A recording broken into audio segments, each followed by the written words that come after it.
Ini konten pertama aku. Di sini aku buat YouTube atau buat konten cuman untuk sharing-sharing gitu aja sih. Please kalau aku kok merah.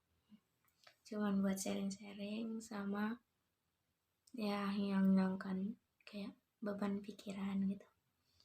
Karena ya gimana ya? Aku buat kayak gini cuman kayak ngilangkan beban gitu. Dan aku juga gak berharap banyak atau konten aku ini banyak yang subscribe atau banyak yang like, karena cuman iseng doang gitu untuk yang hilangkan untuk gabut atau semacamnya. Jadi aku di sini buat konten cuman mau kayak cerita-cerita gitu, bagi cerita sama kalian, atau kalian juga yang pengen bagi cerita boleh komen di bawah. Dan juga boleh request kalau kalian tertarik kita buat konten apa selanjutnya. Oke. Di sini aku juga belum mikir gitu atau gimana ya cari topik-topik apa gitu untuk dibahas. Cuman di sini aku cuman sharing-sharing gitu aja ya sama kalian. Dan buat kalian yang mau dengerin cerita aku, makasih banyak. Oke guys, di sini sebenarnya suara aku kedengeran nggak sih? Oke. Gini ya. Kalian kalian percaya nggak sih sama cerita-cerita yang kayak yang namanya guna-guna gitu atau santet? Jujur dulu aku sih nggak pernah percaya sama yang cerita-cerita kayak gitu, nggak pernah kayak apaan sih zaman sekarang kayak gitu, cerita-cerita kayak gitu. Tapi setelah beberapa tahun dan sekarang aku ngerasain itu semua. Dan jujur sebenarnya sih aku masih nggak percaya sih yang sama namanya kayak gitu. Tapi karena keluarga aku udah ngalami itu, jadi ya sekarang aku percaya ya, karena mama aku yang ngalami itu. Awalnya sih katanya cerita-ceritanya itu sih aku juga kurang tahu ya. Aku dengar mama aku cerita pas sakit waktu itu, dia bilang katanya dia nggak ada salah gitu, atau tapi nggak tahu sih ya, ini mama aku cerita dia katanya orang yang si Polan itu mau minjem duit gitu kan ke mama aku. Mama dia sering gitu minjem, kayak tiap minggu gitu, hampir minjem terus. Nah jadi di situ pas mama aku bilang karena dia keseringan minjem, padahal dia mau kerja gitu kan, banyak duit, selalu kerja, tapi minjem gitu. Nah pas di saat itu mama aku nggak ngasih karena mama aku perlu ngumpulin duit untuk beliin aku laptop. Nah ini laptop tuh guys, nampak itu laptopnya, untuk beliin aku laptop kan, jadi nggak dikasih pinjam. Nah di situ dia kata mama aku kayak tiba-tiba besoknya mama aku tuh nggak dicakapi sama dia, sama si Polan. Nah nggak direspon, kayak buang muka atau apa. Nah jadi ya mama aku ya biarinlah gitu kan, dicakapin ya udah, nggak dicakapin ya udah nggak apa-apa gitu. Karena nah terus itu kan guys, dah itulah baru berlanjut lah berhari-hari gitu kan, baru kayak jadi kayak mana ya, kerasa kayak gimana ada orang gitu nyampein sama dia kalau mama aku itu cerita yang kayak nggak enak gitu, yang enggak yang aneh-aneh lah gitu. Namanya juga mulut orang kan, satu lain kita sampaikan ke orang lain sampai ke tempat orangnya gitu. Nah di situ kayak ya mamaku orangnya nggak suka kayak dopok-dopok atau gabung-gabung gitu cerita sama orang. Dia lebih senang, hobinya itu mancing, ya hobi laki-laki lah gimana gitu, mancing, cari ikan atau apalah semacamnya, atau lebih suka berkurung dalam rumah dan buat-buat makanan untuk keluarganya. Nah di situ ada orang nyampein kayak nggak enak gitu. Nah si Polan ini mungkin dengernya nggak enak karena mungkin yang disampaikan itu melebihi gitu, yang gak enak di kuping gitu lah kayak mana. Nah di situ dia makin kayak makin kayak nggak senang gitu sama keluarga kami gitu.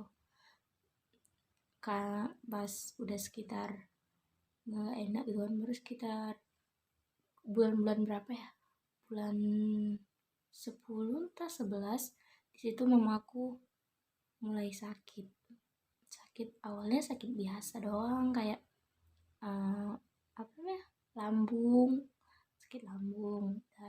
Udah di situ berobat, dibawa ke rumah sakit kan, rumah sakit Nuraini. Rumah sakit Nuraini Kota Pinang, kalau kalian tahu guys, tuh rumah sakit Nuraini Kota Pinang. Di situ dirawat lah sekitar semingguan, siap itu pulang udah sembuh.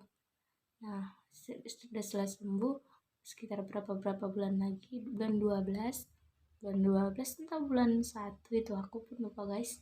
Di situ mulai kumat lagi, dan mulai kumat lagi baru dibawa lagi ke rumah sakit ya, kayaknya bawa ke rumah sakit. Di situ dirawat, dan aku di situ kayaknya aku pulang karena kan aku sekolahnya ngerantau guys, aku tinggal tempat bau aku atau wawak lah disebut gitu. Jadi aku di situ pulang nengok keadaan mama aku. Di situ sumpah sih aku udah nggak tega gitu kan, karena ya gimana ya, namanya juga orang tua sakit pasti awak sebagai anak gitu nggak tega. Di situ udah sekitar semingguan diobat baru pulang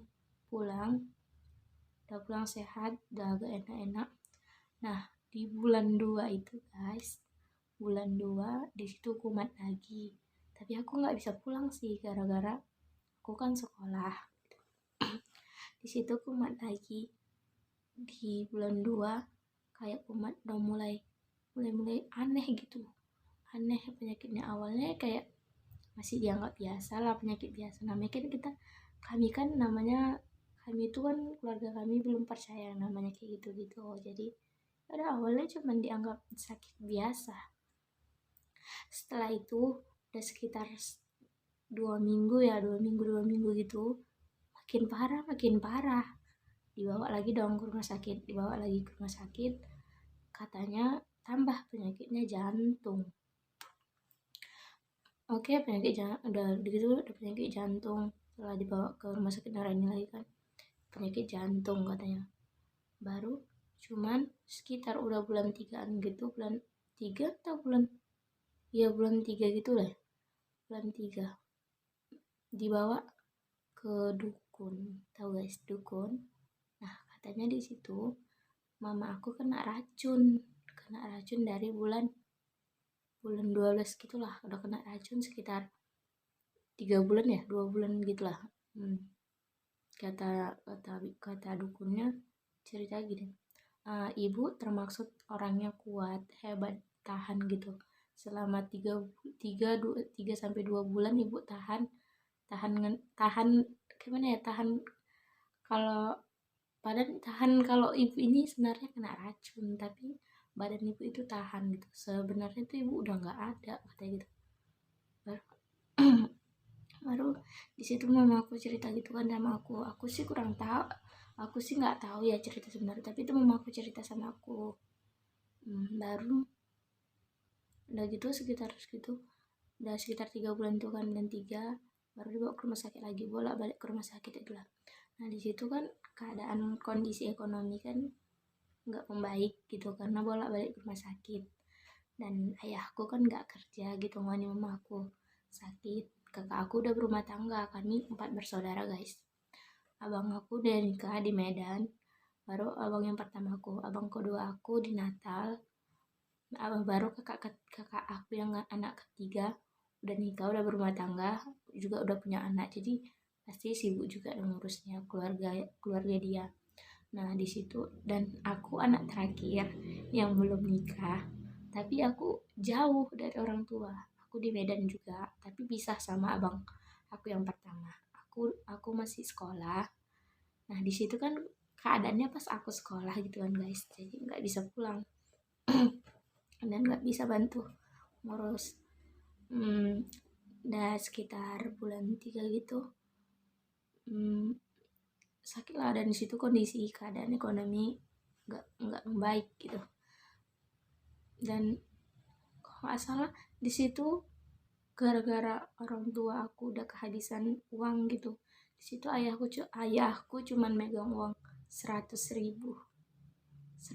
doang untuk makan, pegangan makan, sumpah di situ. Tapi pas aku nelpon gitu kan, guys aku tuh, pas di situ aku nelpon, jadi aku malam itu nelpon sama ayahku, nanya lah keadaan mama aku kayak mana, keadaan ayahku di sana kayak mana. Terus mama aku bilang, mama nggak apa-apa, mama sehat, mama sembuh kok gitu. Baru ayahku juga bilang gitu. Baru ayahku bilang, udah kamu, udah nggak usah kamu pikir, nggak usah ayah aku kan manggil aku adik gitu, udah nggak usah adik pikirin katanya, mama baik-baik aja, mama sehat. Nah di situ kamu fokus aja sekolah gitu. Udah kayak gitu kan sekitar bulan 4, udah berjalan lah, berjalan bulan 4 guys, bulan 4. Nah di situ kan kita kan online gitu kan, jadi bulan 4 itu, bulan 4 ya kayaknya, bulan 4 itu aku balik ke kampung. Aku kan tinggalnya di sana itu kayak desa, sebenarnya kayak pelosok gitu guys, masuk ke dalam-dalam itu, jauh lah pokoknya dari pasar besar gitu, aspal sama, jauh lah pokoknya, itu dia di pelosok-pelosok gitu kan. Baru, dan jaringan aja itu situ payah, jaringan itu payah karena online. Jadi aku bisa pulang ke rumah gitu kan, pulang balik ke kampung. Baru, nah di situ pas aku balik, di situ mama aku pas lagi parah-parahnya gitu, parah-parahnya, parah-parah sampai itulah, karena makin penyakitnya makin menjadi-jadi dan makin aneh gitu guys, makin aneh. Tiap malam nggak bisa tidur. Baru nggak bisa, kalau tidur itu kayak napasnya sesak, kayak ada yang nimpah gitu. Baru, dan badannya itu nggak bisa tenang, bawaannya rasa sana rasa sini, kayak mau tinggi aja gitu. Dan mandang kami itu kayak udah beda gitu.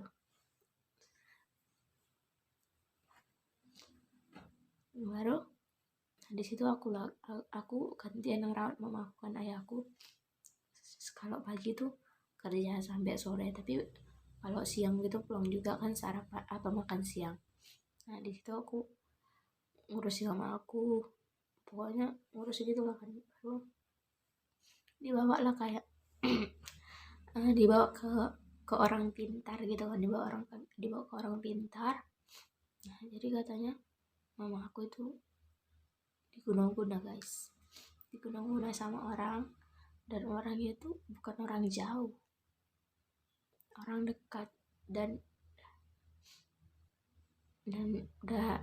tiba-tiba kayak oke, ya firasat kami sekeluarga itu, firasatnya udah semua ke situ. Ya awalnya kami nggak mau kayak berburuk sangka gitu kan, cuman, dan ternyata orangnya bilang juga, orang yang pintarnya ini bilang rumahnya itu nggak jauh dari rumah kalian, dan jaraknya itu sangat dekat, dan di depan kalian sekitar jarak satu rumah atau apa gitulah. Nah jadi kami oke, ya udah pasti tujuan kami ke orang itu, karena dari semua yang ada di kampung itu cuman dia yang nggak, si Polan itu yang nggak datang nengok mama aku. Nah jadi orang-orang pun udah jadi gak di situ belum kayak kami, nggak pernah kami publik gitu kan siapa orangnya. kami cuma diam, karena kami juga nggak bakal balas itu semua. Kalau kami balas itu ke dia, berarti kami sama jahatnya kayak dia gitu. Udah, di situ kami cuma berusaha fokus untuk ngobatin mama aku. Nah di situ berobat, pas diobatin itu ya malam itu diobatin. Kayak kan ayahku disuruh nyari telur ayam gitu dibawa. Nah dikasih ke kaki mama aku, ke perut mama aku, taruh perut mama aku, belum tadi apa ya, aku juga nggak tahu kan. Nah di dalam telur itu guys, pas dipecahkan itu ada jarum. Aneh nggak sih? Jarum ya, kami lihat sendiri itu langsung nyata. Aku sih yakin nggak yakin gitu, kayak jarum kok bisa gitu ada di dalam telur. Emang nggak masuk di akal sih sebenarnya kan. Di situ ada jarum. Pas jarum itu keluar dari telur itu udah dipecahkan. Nah di situ mama aku udah mendingan, udah kayak enak, udah agak lapang. Sekitar itu diobati sekitar jam 12, jam 11, jam 12 malam gitu, karena kan udah sunyi biar orang nggak tahu gitu. Nah udah pas udah gitu, nah si Volan ini mantau dari jendela guys, mantau. Dia tahu kalau mama aku diobatin, dia mantau dari jendela. Kenapa aku tahu? Karena pas aku keluar dan aku nengok ke arah rumah dia nengokin dan langsung tutup jendela pas aku lihat. Ya jujur ya jujur sih nggak bisa sujud kan, cuman ya itu faktanya gitu loh. Gimana ya. Nah besok paginya mama aku kumat lagi jam berapa ya, jam 5 gitu lah, jam 5 kayaknya. Jam 5 atau jam 6 pagi mama aku kumat lagi, dan dipanggil lagi dong, tukang orang pintar itu dipanggil lagi, sudah datang ngobati lagi. Dapat lagi guys 2 jarum. Ya nah 2 jarum. Sumpah di situ kami semua nggak tahan, kayak orang semua kayak udah gimana ya, nggak yakin gitu. Dan di situ mama aku kayak udah pasrah.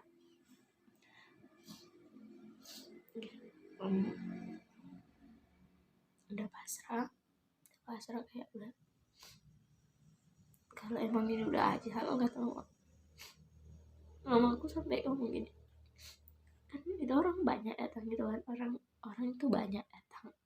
Terus mama aku bilang gini, buat kalian, kayak kan gak mungkin gitu aku sebutin satu-satu namanya.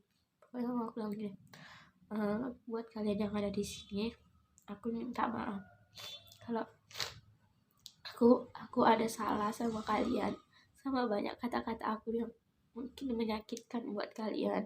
Ya karena emang aku inilah apa adanya, kata mama aku tuh. Terus kayak aku kayak udah nggak sanggup gitu. Baru aku minta maaf lah gitu, kayak gitu. Baru orang itu jadi semua orang bilang gitu, Wak jangan gitu Wak, Wak harus sembuh, Wak hebat, Wak kuat, pokoknya Wak harus sembuh, kasihan anak Wak masih yang sekolah gitu kan. Baru Wak harus semangat sembuh buat anak Wak. Bisa Wak dan kayak, nah di situ baru aku kayak udah tapi aku udah capek kan, udah capek ini terus berbulan-bulan katanya. Aku di situ nggak bisa ngomong guys, cuman diam. Aku udah nggak bisa ngomong itu. Nah baru besoknya lagi mama aku kumat, masih tetap kumat, nggak pernah. Mama aku udah berapa bulan, dari bulan 1 itu mama aku nggak bisa tidur. Dari bulan 1 dia nggak bisa tidur sampai itulah nggak bisa tidur terus. Dan bulan itu kan bulan udah masuk ke bulan, pokoknya mamaku tuh menjalankan jalan sakit lah, terus sakit sakit sakit sampai bulan 4 itu masih sakit kan. Baru sekitar seminggu ya, kayak seminggu itu seminggu kita seminggu kan, dan sekitar seminggu itu aku masih sakit terus. Dipanggil juga orang pintar itu dipanggil, terus diobatin. Jadi kan mama aku dipegang sama dia lah ya kan, kalau katanya kan nggak boleh tukar-tukar, kalau tukar-tukar itu harus memang ada syarat atau apa lagi gitu. Terus dipegang sama dia gimana ya, teruslah dipegang kok sampai sama dia. Pas masuk ke bulan 5, kan itu bulan 5 itu bulan puasa ya, aku juga nggak ingat itu bulan puasa atau bulan puasa kayak. Nah masuk bulan puasa itu dia, mamaku kan masih pegang sama orang pintar itu. Terus mamaku kumat tuh makin parah makin parah makin parah. Mamaku kumat dipanggil sama orang pintar itu. Mamaku gimana, ayahku manggil orang pintar itu pagi, suruh ke rumah. Dan mama aku udah nggak tinggal di rumah itu, mama aku dioper ke rumah kakak aku. Emang kami satu kampung gitu guys, cuman beda rumah. Rumah kakak aku di atas, kami di bawah gitu. Baru dipanggil orang pintar itu kan, disuruh nengokkan rumah itu sama nengokkan mama aku. Pas ditengokkan rumah itu guys, dan tahu apa yang dapat dari rumah itu, kayak sebarang yang dikubur di belakang rumah. Iya di belakang rumah itu kayak kain kain hitam, terus isinya itu rantai monyet, keramik keramik kaca, sama rambut guys. Kain hitamnya itu kayak baju kerja ayah aku entah mama aku juga kerja kan guys, kerja baju kerja mama aku yang dirobek untuk bungkusannya itu dikubur ke dalam tanah belakang rumah kami. Di situ sumpah itu kayak nggak nyangka gitu, setega itu. Dan kami di situ pun bertanya-tanya, apa salah mama aku, apa gitu yang dia lakuin mama aku sampai dia kayak benci banget gitu. Dan kami sampai nanya dong sama mama ada salah apa sama dia atau apa gini gini.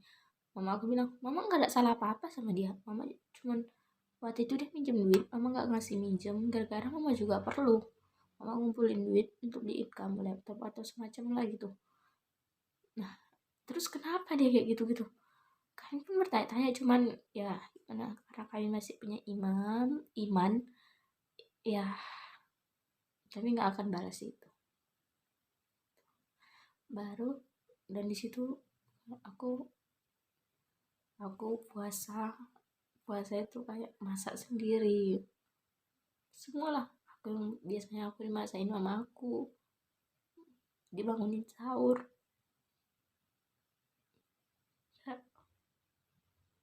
Di situ aku masak sendiri. Baru dan di situ aku juga nggak bisa tidur, aku ngamatin mama aku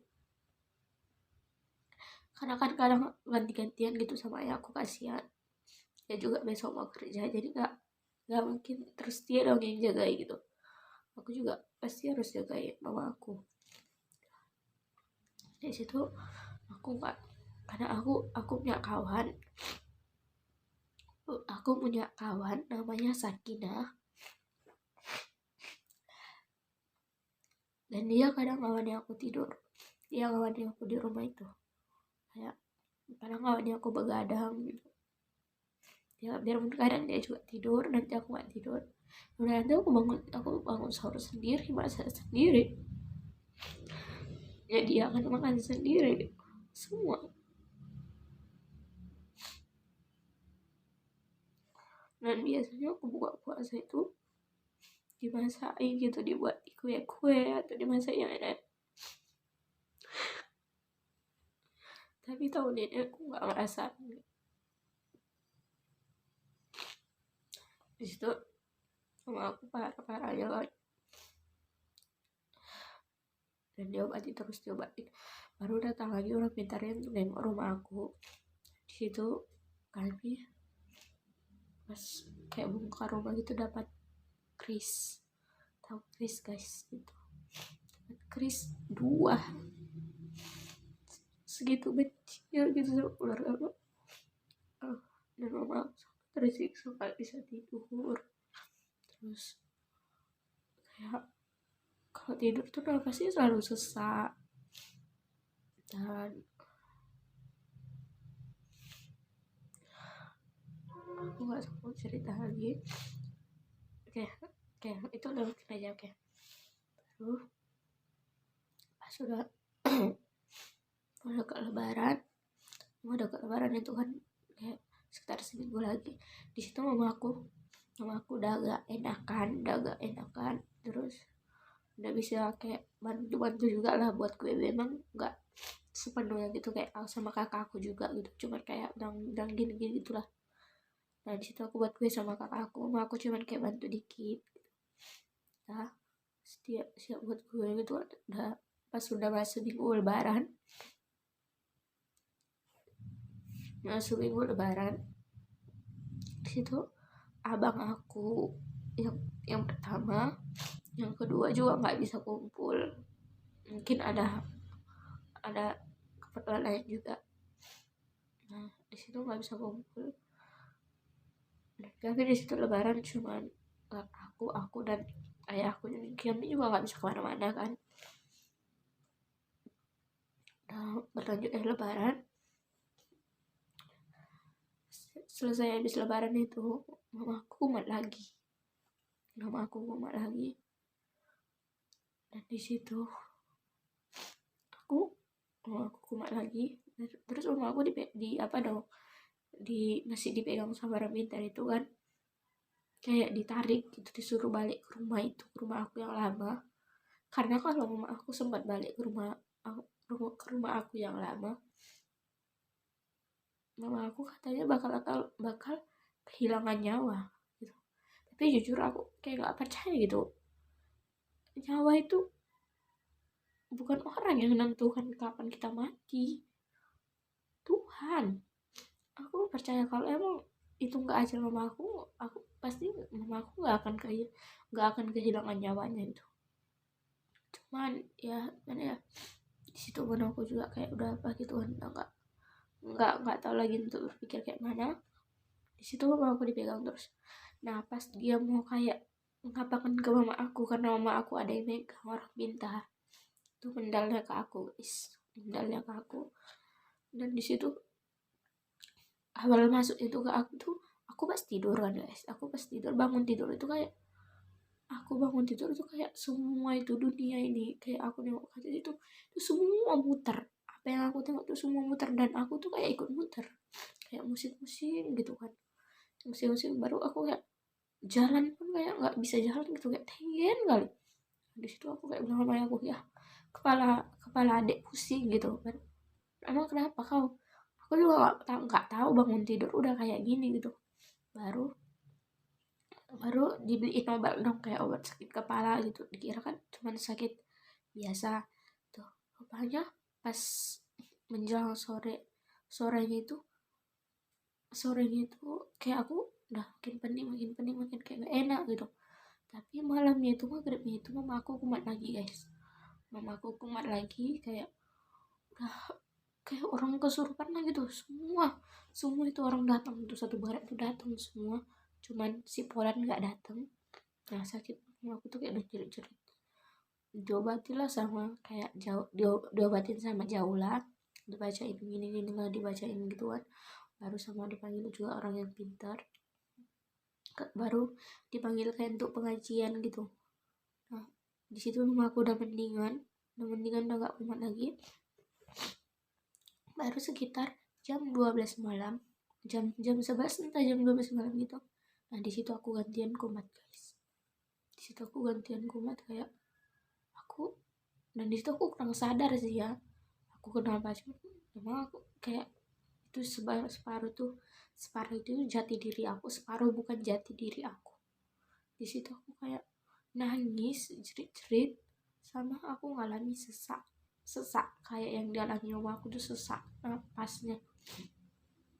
Dan kayak aku juga nggak tahu, kayak jerit-jerit itu baru orang orang bilang gini, aku dengar orang bilang suruh ucap apa 2 kalimat syahadat asyhadu alla itu, terus aku kayak nggak bisa ngucap, nangis jerit-jerit.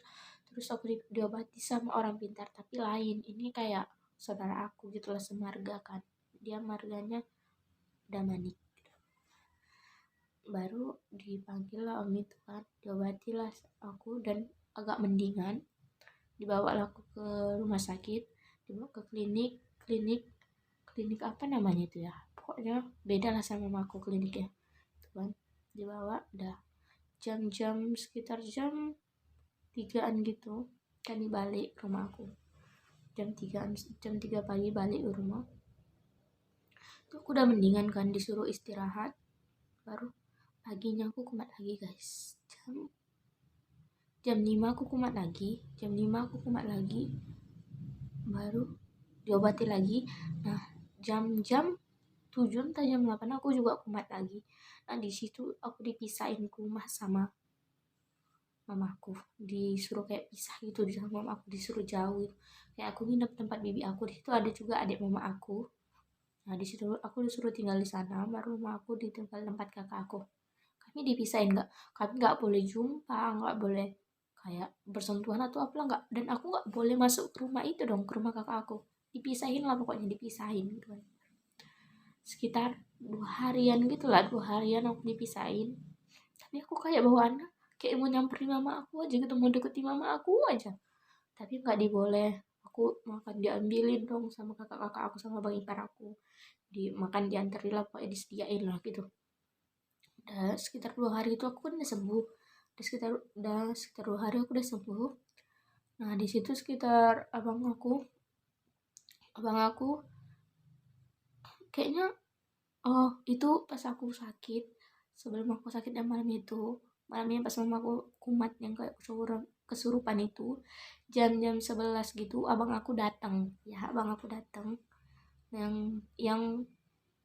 yang pertama ya kayaknya, iya yang pertama datang. Baru jam-jam 3 gitu ya, jam 3 atau jam 3 ya, jam 12 jam 1 gitu datang abang aku yang kedua.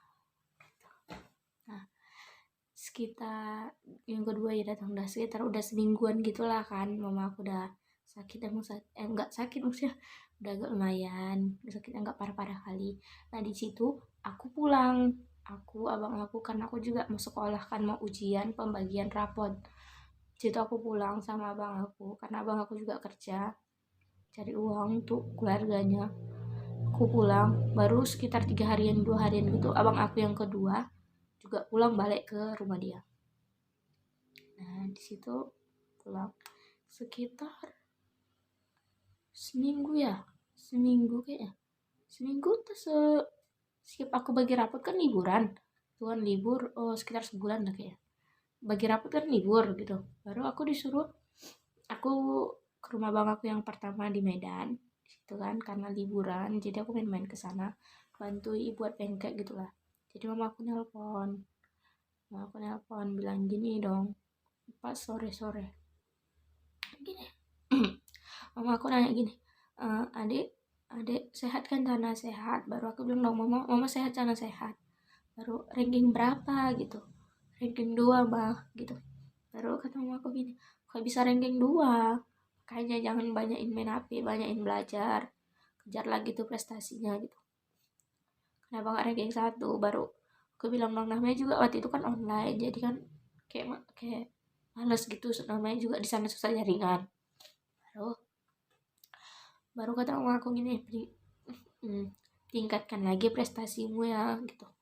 Dan baru abang aku ngomong sama gantian sama abang aku, mama aku bilang gini, mama doain jualan kamu laris lancar, baru apa kayak kayak mana ya, kayak sukses lah, habis terus kayak gitulah, ngomong kayak gitu. Nah itu malamnya besok malamnya lagi kan kami tetap masih buat pancake gitu, aku masih di sana. Cuman paginya itu tiba-tiba jam 8 pagi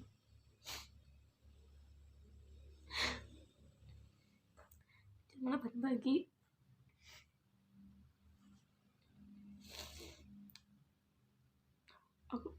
jam 8 pagi itu abang aku dapat kabar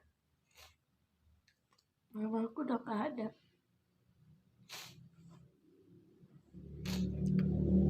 Mama aku udah gak ada. Dan di situ kayak aku kan baru bangun tidur karena kecapean buat kayak sampai malam gitu kan, kecapean. Ya aku kira pertama aku bangun nggak sadar karena aku kira abang aku yang meninggal karena kakak aku di situ nangis kayak kayak agak sujud gitu sama abang aku, jadi aku kira abang aku yang meninggal. Baru mertua abang aku, nenek aku gitu kan, bilang gini, jangan sabar ya, mama kamu udah gak ada. Di situ aku kayak hah, tengah gitu dong, kayak di situ aku belum sadar kayak apa sih. Baru datang Unde Maya, apa kayak adik kakak ipar aku, meluk aku baru bilang, kamu Lisa yang sabar ya, mama udah tenang di sana.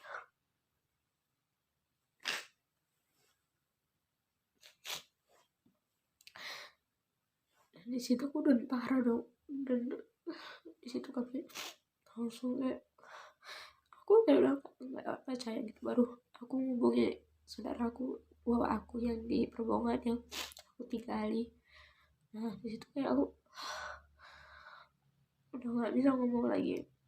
Kami langsung siap-siap berangkat balik ke kampung. Dan di situ aku nggak jumpa sama oma aku pas mau dimakamkan, karena kan dimakamkan ada pertama besok. Baru pas ditelepon abang aku, telepon yang anak kedua, telepon ke ayahku, katanya mama kuburan sekarang aja karena kalau di lama-lama kan juga nggak baik.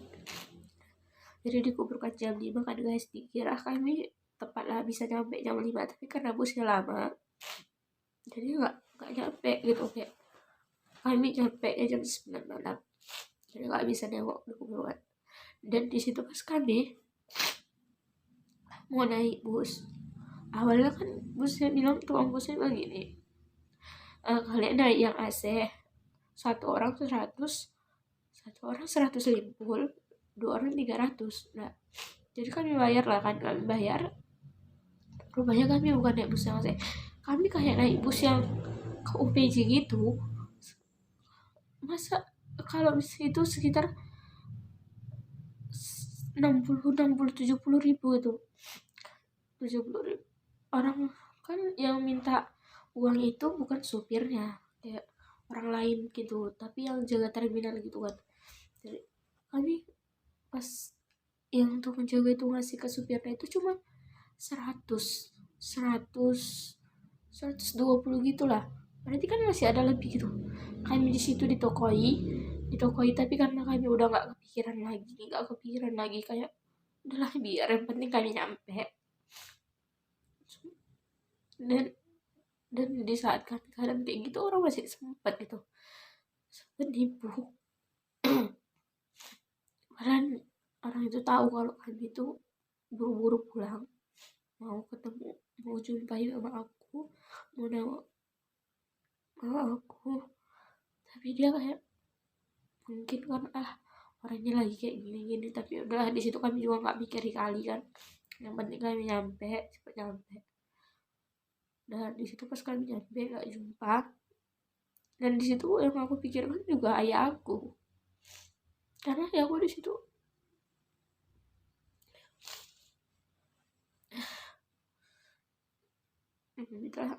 ayah aku udah kayak ayah aku udah mau kayak mana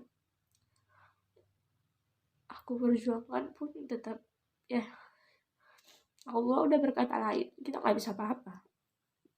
Aku pulang sampai aku kayak rencananya aku tuh kayak pingin nyemangati ayah aku, tapi aku nggak bisa kayak jadi ayah aku yang balik nyemangati aku, yang udah bilang udah ikhlasin, jangan ditangis terus, mama udah tenang di sana, kan kasihan juga tersiksa terus sakit.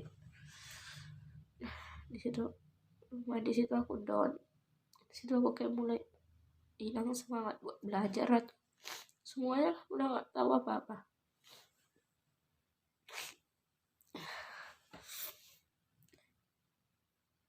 Di situ aku udah nggak tahu bisa ngomong apa lagi di situ.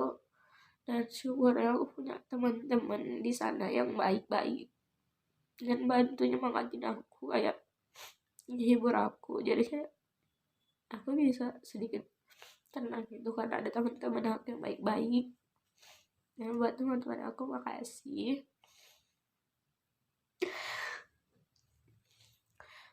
waktu itu udah bantu menghibur aku, udah bantu. Kadang ya aku sayang juga sama kalian. Dan buat teman-teman yang masih punya orang tua, yang masih orang tuanya lengkap, sayangi, jangan buat hati orang tua kalian sakit, jangan buat dia menangis, bahagiakan dia, perjuangin dia.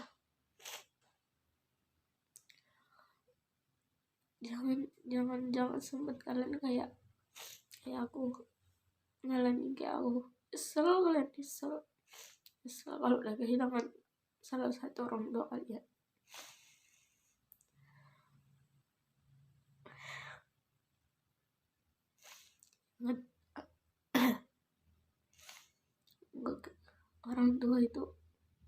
Orang tua juga nggak minta apa-apa sama kalian, dia cuma cukup kalian jadi orang sukses saja. Orang tua itu udah senang. Jadi hargai orang tua kalian selagi ada, karena saat orang tua kalian udah gak ada, kalian bakal menyesal senyesal-nyesalnya, karena nyawa gak bakal kembali. Ingat, nyawa gak bakal kembali. Bahagiain orang tua kalian, perjuangin orang tua kalian. Dan buat teman-teman yang udah mau dengerin aku, makasih banyak. Aku kayak gini cuman kayak biar aku agak ringan beban gitu. Dan saat ini yang aku inginkan cuman menangis sekuat-kuatnya. Karena gimana ya, selama aku udah kayak udah besar lah, menurut kayak udah umur 18 tahun lah kan, jadi gak mungkin kayak nangis gitu dengan jerit-jerit. Jadi yang aku inginkan cuman saat ini nangis sekuat-kuatnya, karena aku udah gak pernah ngerasain yang namanya nangis bersuara. Selalu merasakan nangis itu di dalam, cuman kayak nggak bisa ngeluarin suara. Dan nangis sendiri di tengah malam, aku selalu nangis gitu kayak jam 12 malam, sering nangis tanpa sebab dan nggak bisa bersuara, dan itu rasanya sakit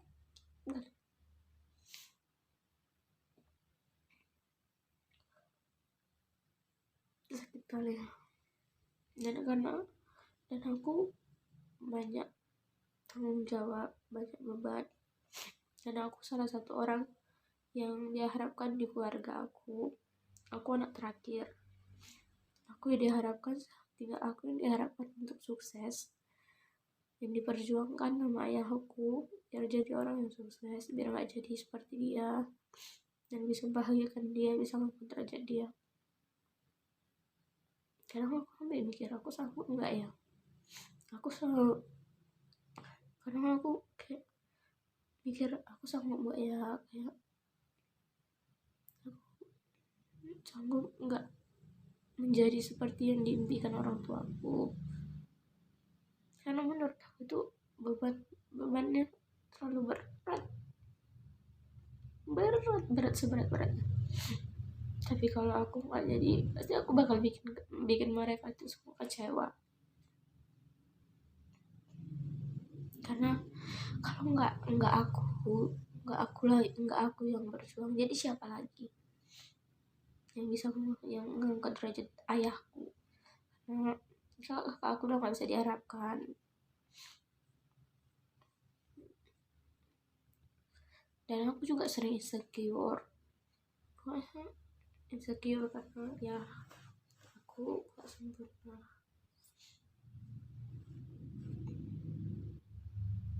Ya guys, aku juga nggak bisa banyak ngomong lagi, aku udah kayak ngomongnya aja udah entah kayak mana, karena udah pikiran aku juga udah nggak enak.